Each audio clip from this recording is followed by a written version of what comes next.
سلام، به یه ویدیوی دیگه خوش اومدید. توی این ویدیو قرار با هم دیگه این کاردیگن خوشگل رو ببافیم و قرار یک بافت اوورسایز رو با هم تجربه کنیم. تمام سایز بندی این لباس جذاب رو من توی دیسکریپشن گذاشتم و برای بچه‌هایی که تو تلگرام ثبت نام کردن تمام این سایز بندی توی اون کانال قرار میگیره. شما میتونین این کاردیگن رو برای هر سایزی که بخواین اجرا کنین. من سایزم 38 و این چیزی که الان من بافتم مناسب حتی 2 سایز بزرگترم هم هست اگر بخواد کار جذب بپوشه به شکلی که اوورسایزه. بازم تاکید میکنم و شما میتونین این اندازه و این ابعادی که بهتون دادم برای هر سایزی پیاده سازی کنین. به سایز من این لباس جذاب 7 کلاف نخ مصرف شد، یعنی چیزی که الان تنمه 7 کلاف نخ مصرف شد. یک متد خیلی باحال و با نمکی داره که بچه‌های مبتدی هم حتی میتونن اجراش کنن. امیدوارم که از دیدن این ویدیو لذت ببرید.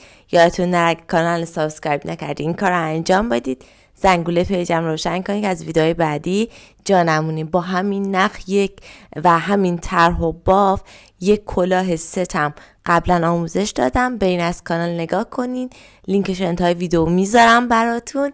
امیدوارم که آموزش خیلی خوبی رو با هم دیگه سپری کنیم. بریم که با هم ویدیو رو ببینیم. نخی که برای این کاردیگن انتخاب کردم از برند پاپاتیا و نخ چانکیشه که دونه‌های درشتی هم داره.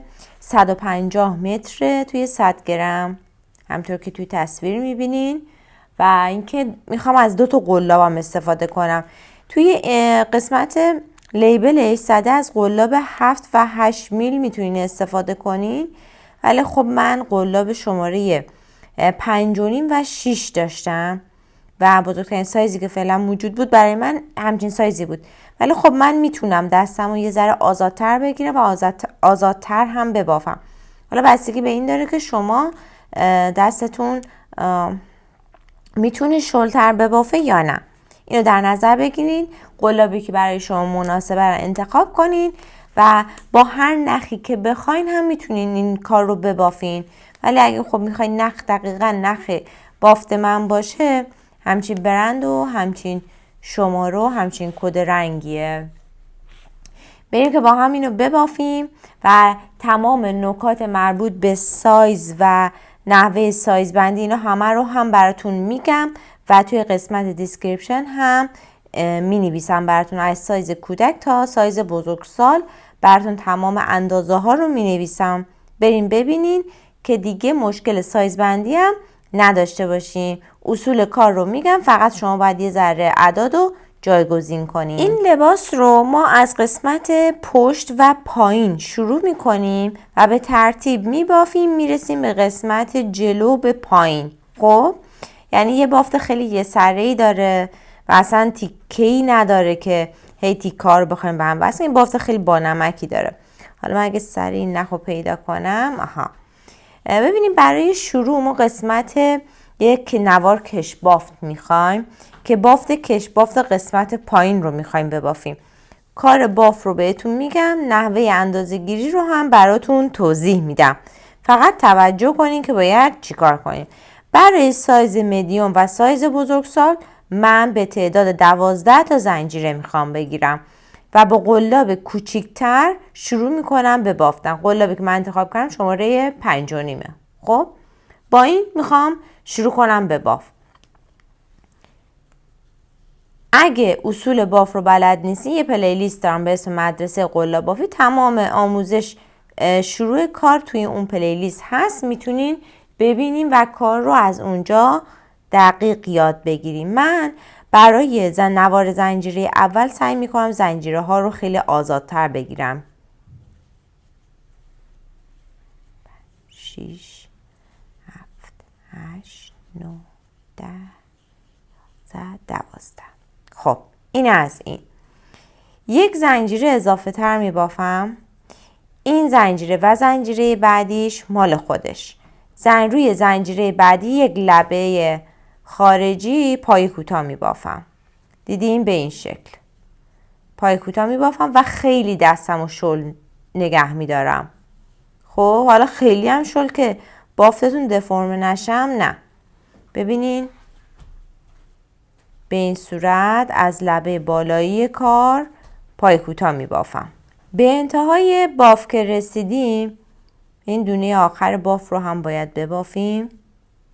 به این شکل دونه آخره کار رو به این سمت برمیگردونم و همینجا از همین لبه‌ای که بافته بودم از همینجا پای کوتاه میبافم. به این لبه عقب از لوپ پشت من پای کوتاه میگیرم.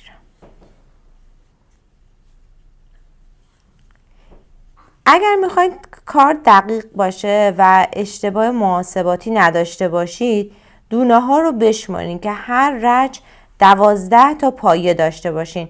کاملا هم بستگی به این داره که شما میخواین پهنای کش بافت لباستون چه اندازه باشه. این سایز اندازه‌ای که کار اگه میخوام مشابه من باشه من با 12 تا با این نخ انجام دادم. قد کار رو هم در انتها براتون اندازه میگیرم که شما اندازه نهایی کار رو هم داشته باشین.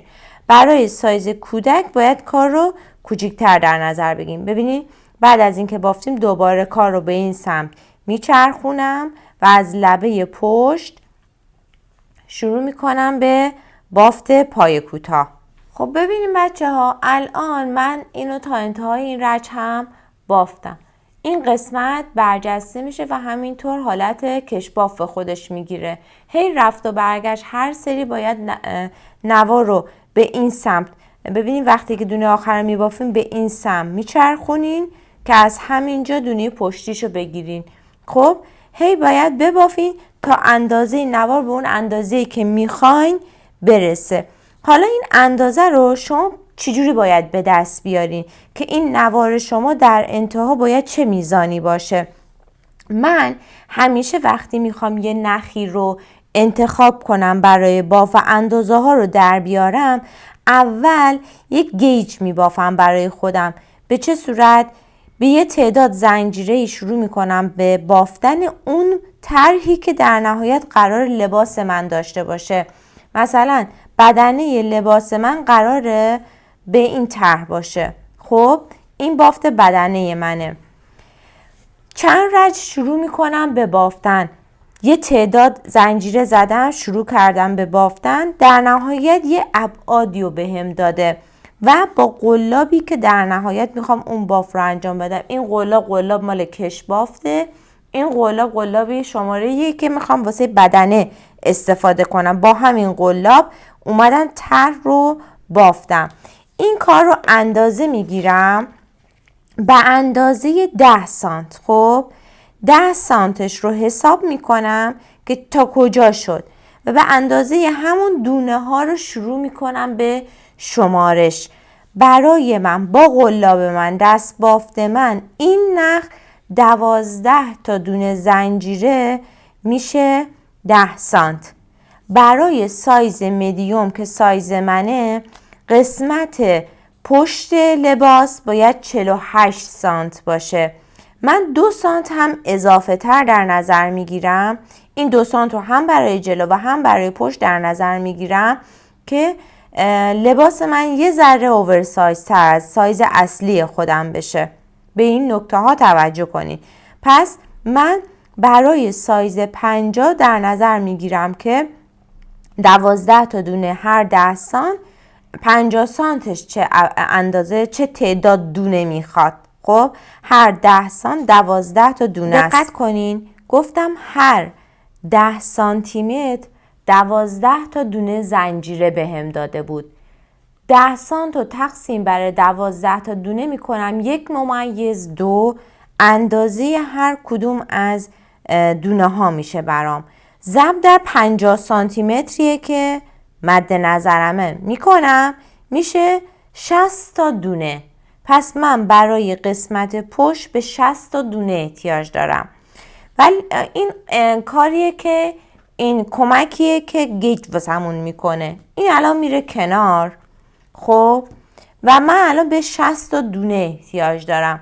این 60 تا دونه رو باید چجوری حساب کنم؟ وقتی من دارم کش باف میبافم، اندازه‌ای که در نهایت یک کش باف به من میده کمتر از اندازه‌ای که میخوام. باید به این هم توجه کنیم که هر رجی که بافتیم جایگزین یک دونه پایه است، یک دونه زنجیر است، پس یک دونه به حساب میاد. من این تعداد نوارهایی که بافتم میشمارم، باید 60 رج بافته باشم. 1 رج، 2 رج، 3 رج، 4، 5، 6 میشمارم تا 60 رج بشه. این 60 رج 60 تا دونه بهم میده و باعث میشه که سایز قسمت پشت لباس من درست از آب در بیاد. خب من این 60 رج رو بافتم و الان میخوام زمینه کارم رو بسازم. با قلاب شماره 5.5 بافته بودم و الان میخوام با قلاب شماره 6 بقیه بافتم رو اجرا کنم. ببینین کار به این شکله. من این قسمت کار رو میگیرم توی دستم، یک دونه، ببینین همین قسمت، همینجا پایه که هستم، همین رج یک دونه پای کوتاه میبافم. خب اول زنجیره اول رو بزنم، بعد شروع میکنم یک دونه پای کوتاه بافتن. بعد قسمت بعدی، خب نگاه کنین، هر رج یک پای کوتاه، خب 2 تا، در نهایت باید 60 تا پای کوتاه داشته باشم. 60 رج، 60 پای کوتاه.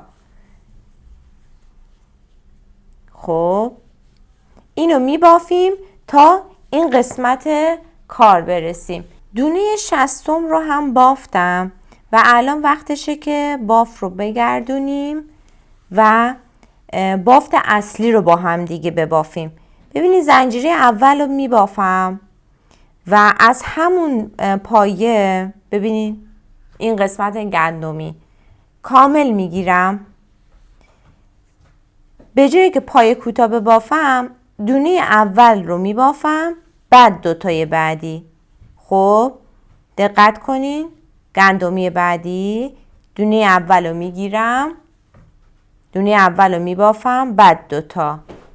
گندمی دونه اول رو میگیرم، اول رو میبافم، بعد 2 تا. همینطور ادامه میدم. دونه اول، بعد 2 تا.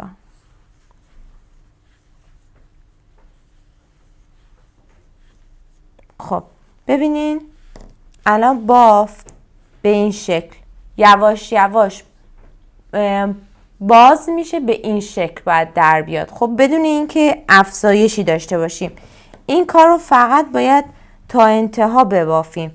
خب هیچ افزایش و کاهشی فعلا نداریم تا برسیم به نقطه‌ای که بهتون بگم باید چی کار کنیم.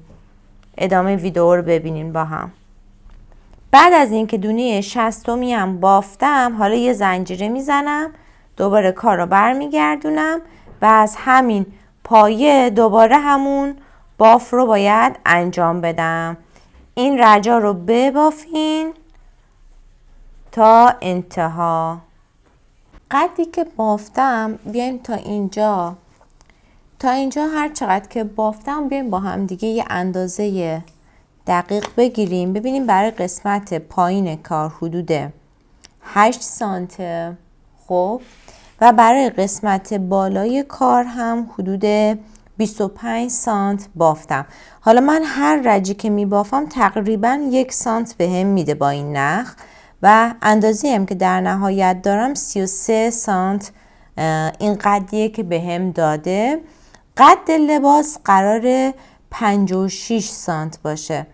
حلقه آستین طبق جدولی که واسهتون توی دیسکریپشن گذاشتم 23 سانته. از 56 سانت 23 تا کم کنم 33 سانت قد قسمت پایین لباس من میشه، تا این قسمتی که زیر بغل زیر دست قرار میگیره. خب این از این. بعد شما این اندازه قسمت پایین یا قد لباس برای شما هر اندازه‌ای که میخواین میتونه باشه. فقط اندازه حلقه آستین بر اساس سایز خودتون رو حساب کنین، کم کنین ازش و قد بافت پایینتون رو محاسبه کنین. تعداد رجهاش هم بشمارین، یه گوشه یادداشت کنین، هم تعداد رجهای این قسمت هم تعداد رجهای این قسمت که بافتین رو یادداشت میکنین، میره کنار. این قسمت شما الان تا قسمت زیر بغل رسیدین، تا جایی که دست هست و آستین سمت مخالف جایی که نخ هست. خب اینجا رو باید پای زنجیره بذاریم، چون این قسمت الان پای زنجیره میبافیم، این قسمت پای زنجیره نداریم، باید همون اول جداگونه پای زنجیره رو ببافیم، بعد شروع کنیم به بافتن. قد آستین قراره برای سایز مدیوم 47 سانت باشه، یعنی قد آستین نرمال از سرشونه 47 سانته واسه یه سایز مدیوم. شما حالا یه قسمتی رو هم برای قسمت کش بافت لبه آستین در نظر بگیرین. هر سایز، هر اندازه‌ای که هست رو باید کسر کنین از اندازه نهایی بافتتون و در نهایت بر اساس همون گیجی که اول ویدیو براتون توضیح دادم که برای من عدد گیج شده بود 12 تا دونه توی 10 سانت که 1/2 میشد. خب بر اساس همون تعداد دونه‌ای که برای قسمت آستین میخوام رو به دست میارم. این اندازه‌ای که میخوام حدود 44 تا زنجیره ببافم برای من کافیه. من 44 تا زنجیره باید ببافم. 44 تا زنجیره برای این سمت و برای سمت مقابلش هم باید 44 تا زنجیره ببافم. این دونه رو از دونه شروع میگیرم، دقیقاً از جایی که باید بافتو انجام بدیم. خب 1 2 3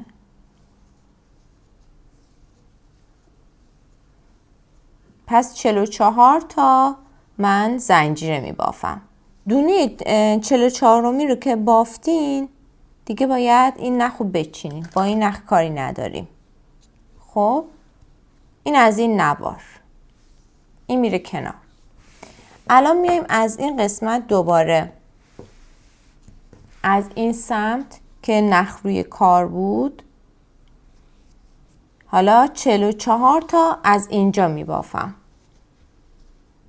1 2 3 4. خب این شد الان دونه 44 رو و الان میخوام بافت رو انجام بدم روش. ببینید الان من همزمان دارم پس هم آستین رو میبافم هم ادامه قسمت بدنه رو دارم میبافم. یک زنجیره چرخشی میبافم از همین دونه کناریش، همون پایه‌ای که بافته بودم، دونه اول، بعد دو تای بعدی رو میبافم، دونه اول بعد دو تای بعدی. دیدین؟ همین رو روی تک تک این دونه ها میبافم. خب این بافت رو تا این قسمت هم روی بافت میاد، هم این سم و هم از این قسمت میره روی این نوار زنجیره هم بافته میشه و دوباره برمیگردین. این روند رو هم باید چند رج ادامه بدیم. ببینید من تا یه اندازه‌ای بافتم و حدود 3 رج دیگه ببافم قد قسمت پشت کامل میشه. خب قد لباس پشت من کامل میشه و برای قد لباس 56 سانت رو در نظر گرفتم، یعنی حدود 53 سانت الان بافتم و این قسمت هم حدود 20 سانت شده. خب این قسمت الان 20 سانته. اندازه بگیریم با هم که ببینین اینا حدود 20 سانت شده. خب الان حدود 20 سانته، یه سانت 2 سانت فضا گذاشتم برای یه ذره کش اومدنش. خب این از این. به اینام توجه کنین. شمردم 44 تا دونه زنجیره بود. خب شمردم که قد آستینم جدا بشه و اندازه‌ای که من واسه این قسمت بدنه داشتم، یعنی الان قد آستینه. خب بعد این اون نوارا رو بافتم، رجا رو بافتم، این شده قد آستین من. خب این از این سمت قد آستین رو علامت زدم، 44 تا شمردم، این سمتم 44 تا شمردم، شده فضای این قسمت. خب بعد اومدم چیکار کردم؟ یعنی فضای این قسمته. خب این فضای این قسمت، اومدم وسطش رو پیدا کردم و اندازه 15 تا دونه از این سمت، 15 تا دونه از این سمت فاصله گذاشتم، علامت گذاشتم. خب حالا این فضا چیه؟ من بیام روی یک کاغذی به شما نشون بدم، خیلی راحت تر. دوربین اینجا خودش نمیتونه کامل فضا رو واسهتون بگیره. ببینین الان این اگه خط وسط لباسم باشه، یعنی این قسمت پشت باشه، این قسمت جلوی کار من باشه، یعنی جایی که قرار دکمه بخوره، یقه لباس باشه و اینا. این اگه خط وسط باشه و اگه قرار باشه من اینجا 23 سانت اینجا ببافم، 23 سانت اینجا ببافم، پس الان من با 20 سانت حدوداً اینجاهای کارم. خب حدوداً اینجاهای کارم. خب یعنی هنوز مونده تا به اون اندازه قد اصلی برسم، بعد بخوام جلوی کار رو شروع کنم. این فضا همیشه میذارم برای اینکه قسمت پشت کار رو شما یه فضایی بدین که لباس توی تن خوشگل تر باشه. برای همین اومدم اینجا رو علامت گذاشتم. این علامت اینجاست. خب این علامت هم ببین، یه دونه مارکر الان اینجاست، یه دونه مارکر هم اینجاست، یکی هم که اینجاست که میشه وسط کار. خب وسط کار زیاد حالا کاری نداریم، فقط میخوایم دونه ها یک اندازه بشه. بعد از قسمت جایی که واسه آستین حساب کردم دونه ها رو میشمارم، این سمتم میشمارم که همه یک اندازه بشه. پس الان کجاییم؟ قرار سرج اینجا رو ببافم، خب که اینجا حالت فرورفتگی داشته باشه. پس همچنان قد آستین الان نصف آستین داره انجام میشه، بعد همچنان ببافم. خب به اندازه سرج این سم، سرجم این سم میبافم، یعنی از خط اصلی خودم هم میام بالاتر، سرج دیگه هم میبافم. جمعاً میشه 6 رج. 6 رج یعنی چند سانت؟ 6 رج برای من دقیقاً میشه 6 سانت. خب 6 سانت فضای گردن میدم، یعنی فضایی که روی سرشونه قرار میگیره. دقت کردین؟ الان فضای حساب کن اینجا که گردنه، این فضای اون سرشونه است. خب ولی این فضا با قد حلق آستین یکیه ها، یعنی 20 سانت آستین که بافتم این فضا رو در نظر میگیرم. اینو فقط برای ایجاد این گودی یقه دارم حساب میکنم. خب پس این من سرج برای این سم میبافم، سرجم برای اون سم. حالا اینو که گفتم پیچیدگی اصلا نداره، همین خط صافه. میبینی خط صافه، فقط یک بار رفت و برگشت به این شکله، یعنی 6 بار رفت و برگشت به این شکله، بعد باقیش هم 6 بار رفت و برگشت به این شکله. یه سمت باف رو میبافیم با هم دیگه، سمت بعدی رو دیگه عین همونه، فقط باید تکرار کنیم. پس شد تا اینجا. الان تا اینجا این باز بقیه رو میام روی تصویر مجدد بهتون نشون میدم باید چی کار کنی. پس الان من قرار تا این قسمت باف رو ببافم، دوباره بیام بهتون نشون بدم. ببینین الان این قسمت یه رجش رو بافتم تا این قسمتی که دقیقاً علامت گذاشتم. الان دیگه به این مارکرم احتیاج ندارم، به مارکری که آستین رو جدا کرده بودم هم احتیاج ندارم و ام که نقطه وسط لباسه، این میشه بازی یقه. و حالا فقط چی میخوام؟ اینو برگردونم از اینجا و این قسمت عقب و آستین رو ببافم به اندازه 6 رج بافتم. برای سایزهای بزرگتر خودتون فضا بدین. مثلا 2 سایز بزرگتر یه فضا اضافه تر، یا مثلا سایز کوچیکتر فضا کوچیکتر. این دیگه اصلا خیلی هم مهم نیستش که یکسان دوسان حالا این طرف اون طرف تفاوت خاصی ایجاد نمیکنه که بخواد آزاردهنده باشه. به اینا هم توجه کنید. 6 رج، 7 رج، 8 رج ایدئاله. خب بستگی به این داره که آره دیگه چقدر سایزتون بزرگتر میشه. این از این. الان فقط رفت و برگشتی ببافین.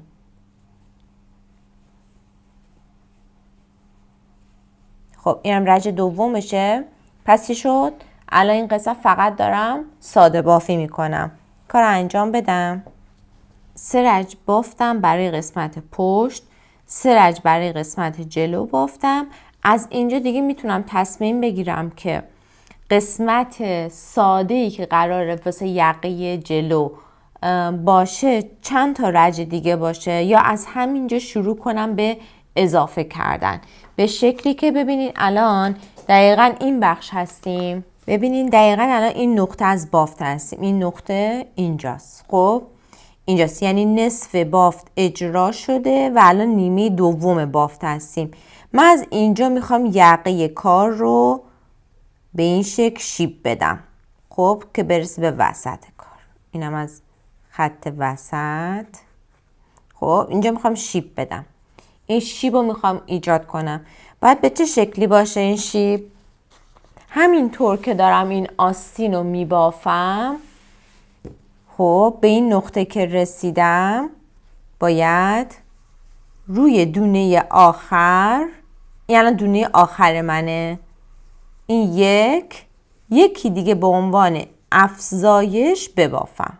خب این شد الان.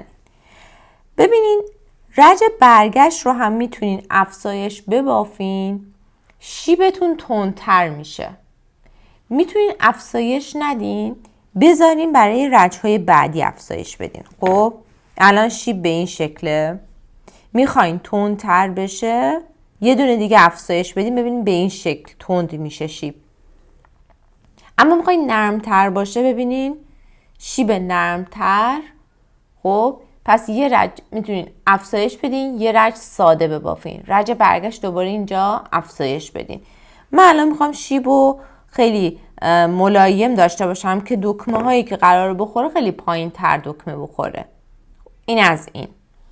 من الان رج برگشت رو اگه بخوام افزایش بدم، حالا باز من تو کار باید تست کنم ببینم کدومش قشنگ تر میشه واسم، که 100% نتیجه کار رو هم بهتون میگم. این اگه الان من بخوام این قسمت هم افزایش بدم، یعنی رج برگشت رو هم افزایش بدم، یه دونه زنجیره زده تو همین نقطه یکی که بافتم، دوباره همون نقطه یکی دیگه هم ببافم. خب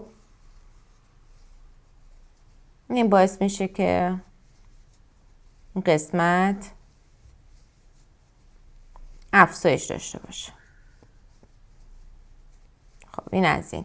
فقط شیبو ببینین وقتی افزایش زیاد بدیم خیلی شیب تند میشه. به نظر من حالا یه رج افزایش، رج دیگه افزایش نیاز نیست. خب این دونه اضافهش رو میگیرم. البته اینجا دونه خیلی آزاد شد، این اول باید سفت کنم.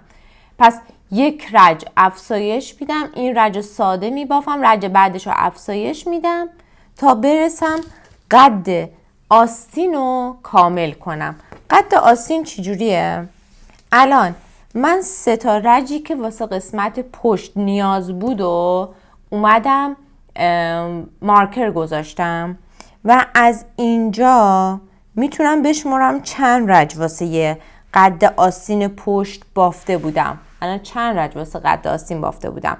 شمردم دیدم شده 20 رج. خب 1 2 3 4 5 6 7 شمردم شد 20 رج. خب از همینجا که علامت گذاشتم به اندازه 20 رج خب برای این قسمت هم بافتم رو باید ادامه بدم. یعنی رج رفت و برگشتی که برای قسمت جلو هست و همچنان دارم اضافه میکنم، این قسمت رو هم میبافم، رفت و برگشت کامل بافته میشه تا برسم به اون 20 رج. این قسمت بعد تا کجا افزایش رو ادامه بدم؟ به اندازه‌ای که به تعداد این دونه ها من دونه اضافه کرده باشم. الان اینجا 1 دونه اضافه شد، رج بعد دونه اضافه نمیشه، رج بعدش دونه اضافه میشه به تعدادی که دونه دارم اضافه میکنم. بچه یک کار دیگه هم میتونین بکنین، رج های اول و شروع رو کمتر اضافه کنین و رج های پایین و شیبش رو تندتر کنین که یک حالت به این امکان شیبش یواش ملایم یهو تند میشه. خب این قشنگی یقه دیگه دست خودتونه، ولی تعداد دونه ها رو سعی کنیم به همین اندازه که الان من اینجا فاصله گذاشتم به همین اندازه من دونه اضافه کرده باشم. در نهایت تعداد دونه های من به این اندازه رسیده باشه. این نکته خیلی نکته مهمیه. الان من این 20 رج واسه آستین این تعداد رجا رو میشمارم به اندازه 20 رج برسونم که کار آستین تموم بشه و ادامه بافت بدنه رو بهتون نشون بدم. همطور که توی تصویر میبینین الان من این قسمت آستین رو ببینین، الان این قسمتی که با هم بافته بودیم و الان این سمت رو علامت گذاشته بودم، قسمت عقب رو جدا کرده بودم، اینم قسمت جلو. یه 3 رجش رو بدون اضافه بافتم و مابقیش رو هم دیگه با هم دیگه اضافه کرده بودیم. من هر 1 رج در میون، یعنی رجی که این قسمت میبافتم میومدم اینجا اضافه میکردم، رج بعدش رو اضافه نکردم و فقط پایه روی پایه بافتم و این رج رو رفت و برگشت بافتم. پس 1 رج در میون برای من بافتم اضافه شد. خب بعد اینجا که علامت گذاشته بودم گفتم این قسمت پشت و جلو رو جدا کردم، تعداد رج هایی که قد آستین رو پوشش میده، ببینید شمردم 20 رج شد. خب علامت گذاشتم و رج جلو رو دوباره شمردم به 20 تا که شد، نخ رو چیدم، نخ رو جدا کردم. خب این الان نخ جدا شد و این قسمت 44 تا پایه داشتم، 44 تا زنجیره واسه قد آستین گرفته بودم. همین 44 تا رو از اینجا میشمارم میام این نقطه، بعد علامت میذارم همینجا رو هم. نخ رو باید بیام اینجا وصل کنم و شروع کنم ادامه باف رو بافتن. ببینید نخ جدید رو چجوری باید وصل کنیم. به همین شکل، چیز پیچیده ای نیستش. ببینید من این نخ رو فقط برای اینکه یه گره بخوره میارم این قسمت کار، 1 زنجیره، 2 تا زنجیره. خب بعد یا میتونین یه کار دیگه کنین، زنجیره بلند بگیرین، بعد اینجا رو همون پایه ببافین، یعنی اون اولش اصلا کاری نداشته باشین. خب این کار هم میشه کرد. بعد دوباره این نخ اضافه رو همینجا بذارین بمونه، بافت رو فقط انجام بدین، اصلا کار خودش رو نشون نمیده. خب من اینجا رو میبافم، این تعداد دونه هایی که اضافه کردم و میشمارم. مثلا این رج 1 اضافه کردم، این اضافه نشد، این اضافه شد، میشمارم دونه ها رو که شمردم میام از این قسمت یقه حساب میکنم چند رج دیگه باید اضافه کنم. به فرض مثال اگه اینجا 10 تا دونه اضافه کردم، 10 تا دونه از اینجا میشمارم، میبینم مثلا 3 تا دونه دیگه مونده، پس به اندازه 3 رج دیگه به اضافه کردن خودم ادامه میدم. اما اگر نه تعدادش برابر شد کافیه دیگه. با این کار میخوایم قسمت اینجا رو با اندازه این نقطه برابر کنیم. روی کاغذ بیام حالا بهتون نشون بدم که واضح تر باشه.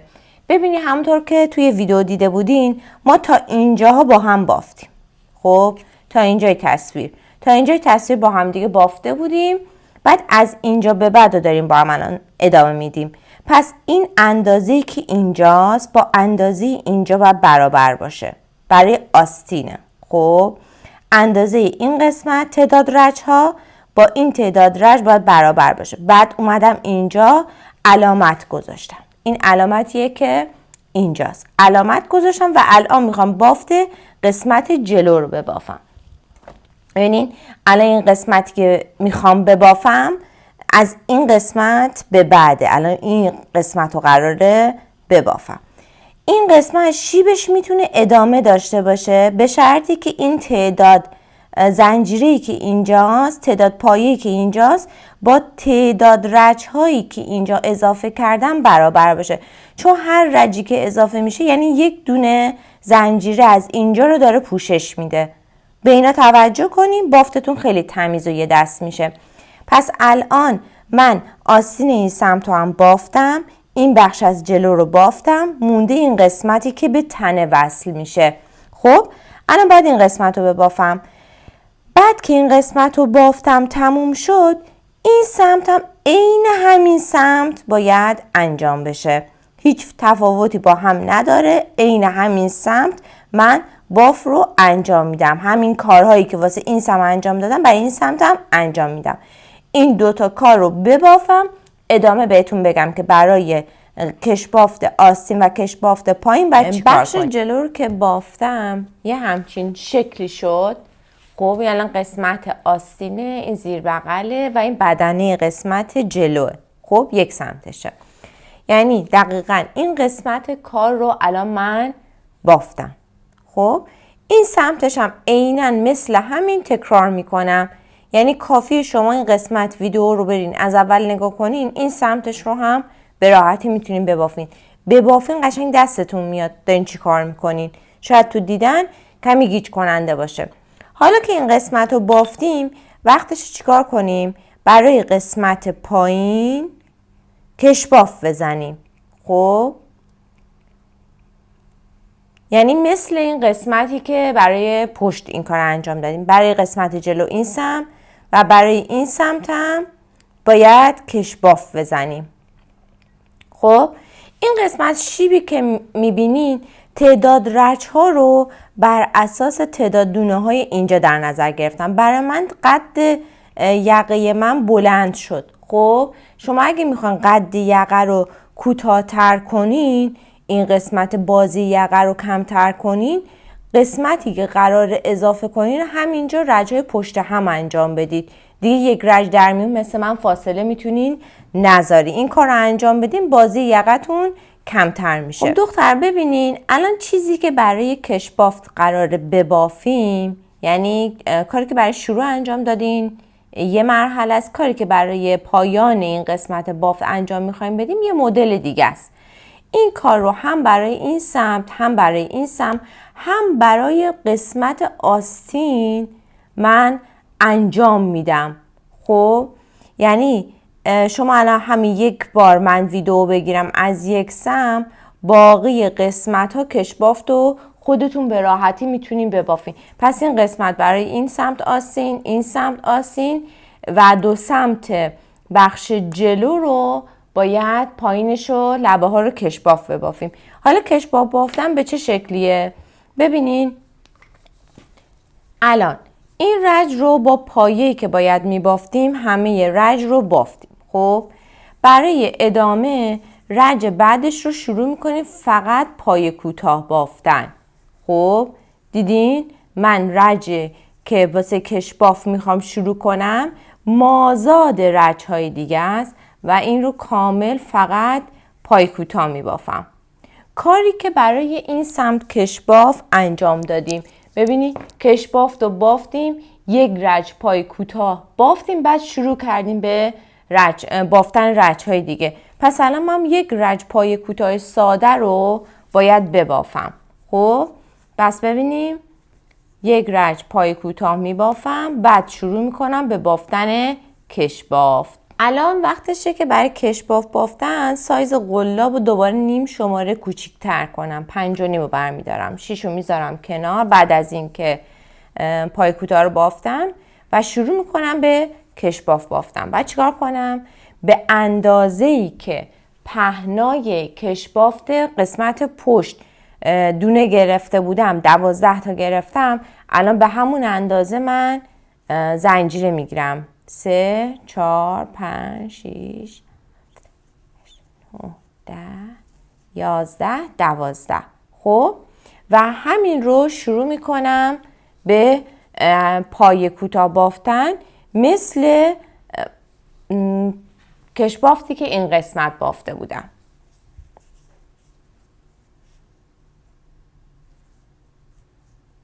از قسمت بالا، خب دقیقاً از لوپ بالایی. خب ببینیم بعد از این که کش بافت و بافتین، خب یه رج رو بافتیم و الان به دومین پایه شلال میزنیم. خب بافت رو برمیگردونیم، اول روی بعدی یه شلال دیگه میگیرم، بافت رو برمیگردونم به این سمت، به این سمت برمیگردونم و از لوپ بالایی مثل رجای قبل پای کوتاه میگیرم.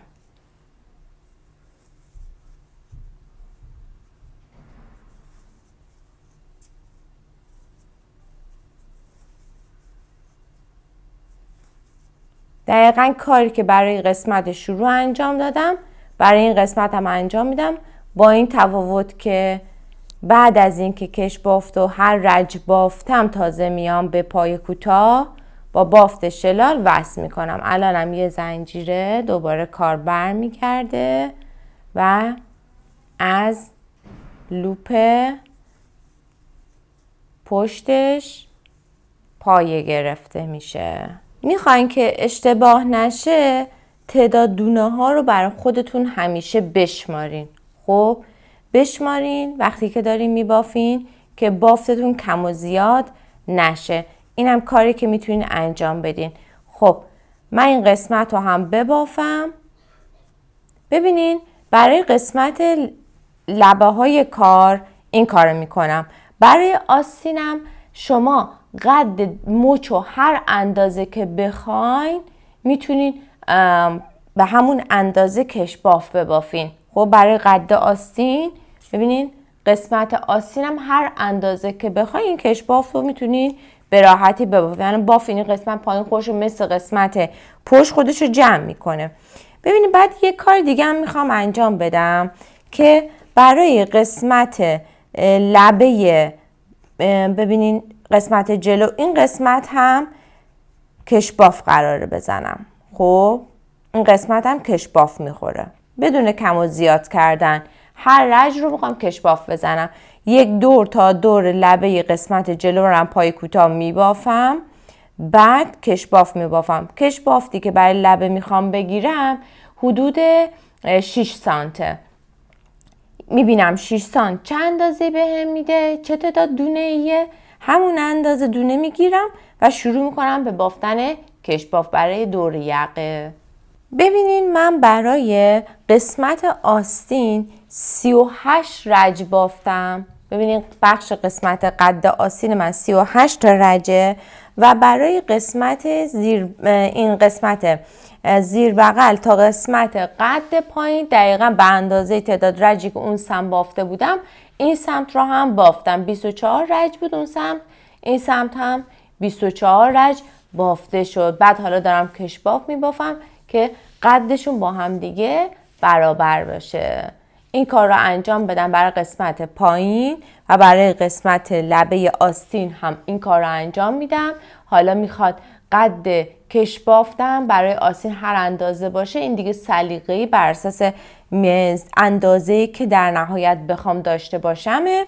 و بعد در نهایت قرار بود چیکار کنیم؟ این قسمت نوار دور کار که به این صورت میاد و از یقه رد میشم دور تا دور پای کوتاه باید ببافم، بعد روشو دوباره میام کش باف میزنم. کش باف این سری کوچیک‌تره، یعنی به پهنای انقدر. خب بچه ببینید من قسمت آستین رو هم اجرا کردم و قسمت بخش جلویی رو هم بافتم. ببینید بخش جلو رو به اندازه هر پایه‌ای که بود من کش باف زدم. خب این از یعنی جمع شدنش یه کوچولوه. ولی برای آستین چون پهنای آستین زیاده و همین اندازه بخواد قسمت کش بافت دور مچ بشه یه ذره ناجور میشه آستینتون، من بهتون پیشنهاد میکنم بعد از 1-2 رجی که بافتین مابقی رو 1 رج در میون یه دونه کم کنین. خب از این پای کوتاهی که این قسمت گرفتین یه دونه رو نبافین که کش بافت کمتری در نهایت داشته باشین و ببینین کار خودش رو ببین به این شکل جمع کنه. این از این. خب خوب به توضیحات من دقت کنین، نحوه کش بافتن که براتون قبل ویدیو توضیح دادم و این که دیگه نکته دیگه ای نداره. بعد برای قسمت الان آستین که تموم شد، قسمت جلو که بافته شد، قسمت پشت که از اول بافتیم، این قسمت روی کاره. بعد برگردونیم کار رو این سمت و خب حالا من دور تا دور کار رو باید پای کوتاه ببافم. خب دور تا دور کار پای کوتاه، پای کوتاه دور تا دور کار بافته شد. این از این قسمت پای کوتاه بافته شد و الان باید بخش کش بافت این قسمت رو ببافم. کش بافتی که میخوام ببافم بافتش دقیقا میخوام مثل بافت این قسمت باشه، یعنی پای کوتاه نیست، فقط دقیقا بافتی که رو قسمت بدنه بافته بودم. برای قسمت کش بافت من 6 تا دونه میبافم. 1 2 3 4 5 6 6 تا دونه. یکی که مال قسمت برگردونه، این دوتا رو حالا نمی بافم و از دونه بعدی میخوام ببافم. به چه شکل؟ دقیقا مثل قبل. خب میخوام این کار باعث میشه من بافتم یه ذره آزادتر باشه و قسمت بدنه خودش رو جمع نکنه، نکشه. این دلیل این بافت به خاطر اینه. بعد شما میخواین این قسمت پای کوتاه ببافین، پای کوتاهاتون رو یه جوری ببافین باف خودش رو این شکلی جمع نکنه. خب حتی شده این قسمت که همه پایه رو پایه میشه، این قسمت میتونین حتی روی بعضی قسمت رو 2 تا پای کوتاه ببافین. 2 تا پای کوتاه ببافیم که کار خودش رو در نهایت نمیخوایم کار این قسمت بدنه خودش رو اینجوری جمع کنه، میخوایم قشنگ صاف باشه. پس این کاملا دست خودتونه. پایه ها رو جوری تنظیم میکنیم که یه بافت یه دست رو صاف بهمون بده. خب این قسمتش مهمه. پس شد الان اینو بافتم و دقیقا مثل قبل شلال میبافم، رو بعدی شلال میگیرم، بافتو میگردونم و دوباره از لوپ پشتی میام پایه میگیرم. دقیقا مثل قبل. پایه رو هم فقط مثل پایه بدنه میبافم. خب این از این. دیدین؟ از لوپ پشتی پایه مثل پایه بدنه. یه ذره این قسمت کش بافتش بزرگتر و ذره آزادتر میشه. یه کار خوش اینجوری جمع نمیکنه. این از این. این قسمت رو ببافیم. میخوام براتون جا دکمه رو حالا توضیح بدم که چی جوریه. این مسیر رو الان ادامه دادم. این قسمت یقه همون شکلی که باید بافته میشد بافتم. اگه احساس میکنین خیلی داره چی میخوره، یه جاهایی رو خودتون دونه کم کنین. یعنی به جایی که مثلا شلال رو قسمت بعدش بزنین، 2 تا بعدیش رو شلال بگیرین. هیچ ایرادی پیش نمیاد، فقط کارتون سعی کنین یه دست باشه. خب این قسمت مهمه، توجه کنین به این نکته. ببینین الان یقه کامل شد این قسمت و رسیدم تا اینجا و از این قسمت دیگه باید حواسم باشه که کجا رو میخوام دکمه بزنم از این سمت که این سمتش جا دکمهش باشه. خب قبل از اینکه این کارو کنم میام جای دکمه ها رو مشخص میکنم که مثلا چه نقطه هایی قرار من دکمه بذارم. خب این جایی که قرار من دکمه رو بدوزم، اندازه ها رو بر اساس تعداد پایه در نظر میگیرم. یکی رو که میگم مثلا همین نقطه، خب روی این قسمت وسط در نظر میگیرم، مثلا اینجا. خب بعدی رو میگم مثلا فاصلش چه اندازه‌ایه، تعداد دونه ها رو میشمارم. 1 2 3 4 5 6 تا فاصله. بعدی مثلا دونه بعدی رو میذارم. خب و همینطور دوباره 6 تا فاصله. 1 2 3 4 5 6 تا دونه بعدی، دکمه بعدی. ببین اندازه به این شکل یک دست میشه. خب قشنگ یه دونه اینجا میخوره، یه دونه اینجا میخوره و ششمی بعدی هم میشه 1 2 3 4 5 6 که بعدیش میشه این. خب هر کدوم یه فاصله 6 تایی داره، یعنی یه دکمه دیگه اینجا میاد. خب این از این. چیدمان دکمه ها به این شکله. حالا من این بافت رو پس تا اینجا باید ادامه بدم، برسم به جایی که این علامت هست، بعد از این نقطه جا دکمه رو مشخص کنم. پس من ببافم بیام اینجا. خب بچه نگاه کنیم، رسیدیم به قسمتی که اولین مارکر دکمه‌مون هست. خب ببینین الان تو قسمت برگشتیم. 6 تا دونه من داشتم، 2 تاشو میبافم، 2 تا رو نمیبافم، 2 تا دیگر رو میبافم. به این شکل ببینین الان دونه اول رو میبافم، دونه دوم رو میبافم، دونه سوم و چهارم رو نمیبافم، به جاش 2 تا زنجیره میزنم و دونه بعدی یعنی دونه پنجمی مثل عادی میبافم و دونه ششم رو هم میبافم. خب مثل قبل. حالا ببین الان این قسمتی که مارکره باید شلال بخوره. مارکر در میارم دیگه، نیاز ندارم. شلال میزنم روی پله بعدیم شلال و کار رو برمیگردونم. دونه اول رو میبافم، دونه بعدی رو هم میبافم، 2 تا زنجیره رو 2 تا عادی میبافم. خب بعدی رو هم مثل قبلی و تمام. ببینین الان این جا دکمه درست شد. خب تست میگیریم. این دکمه باید به راحتی ازش رد بشه، پس 2 تا براش کافی بود.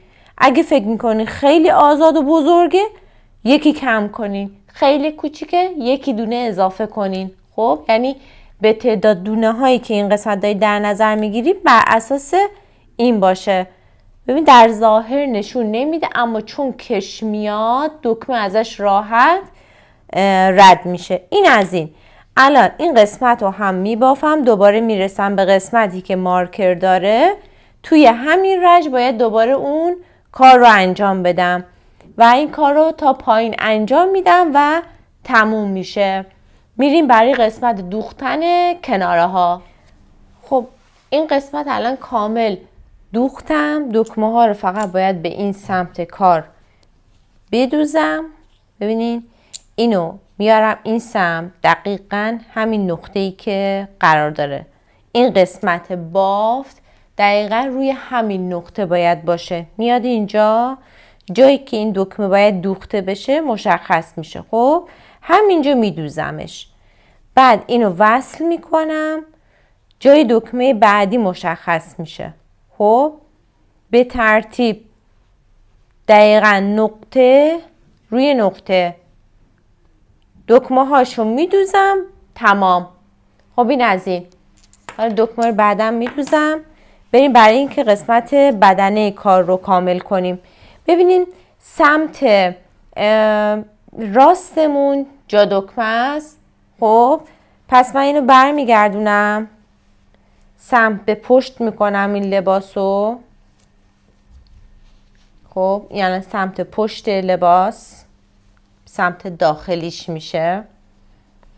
خب این از این. قشنگ روی همدیگه دونه ها روی همدیگه قرار بگیره و لبه لباس روی هم. خب میبینین الان میخوایم این قسمت لباس رو به هم بدوزیم. یک نخ و سوزن بعد آماده داشته باشین. یه سمتش رو گره میزنیم و دونه روی دونه میدوزیم.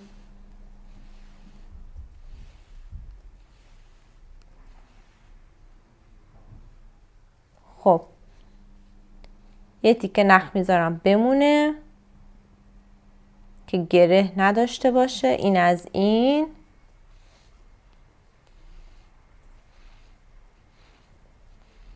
به همین ترتیب میبینین به این شکل میدوزم.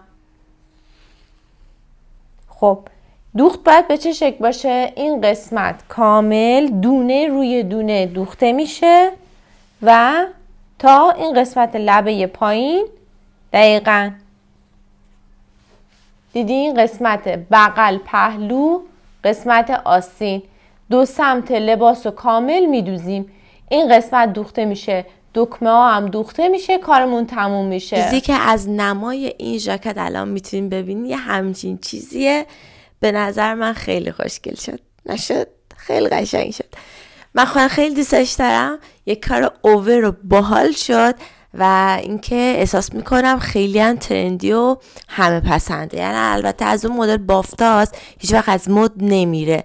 من خیلی تو پیجم سعی میکنم کارایی بذارم که همیشه به روز باشه، همیشه قابل استفاده باشه و اینکه تاریخ انقضا نداشته باشه. فقط اینکه جز اینکه فصلش عوض شه.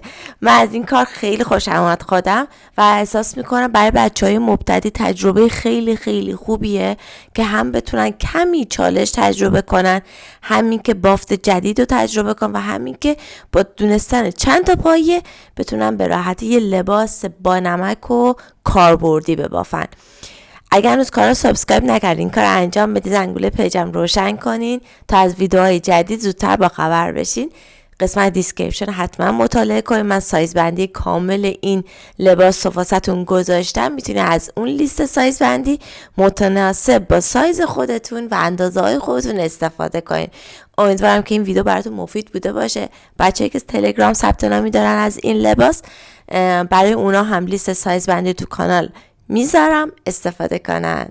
تا ویدیوی بعدی، آموزش بعدی، شما رو به خدا میسپارم. نظر یادتون نره، لایک یادتون نره. خدا نگهدار.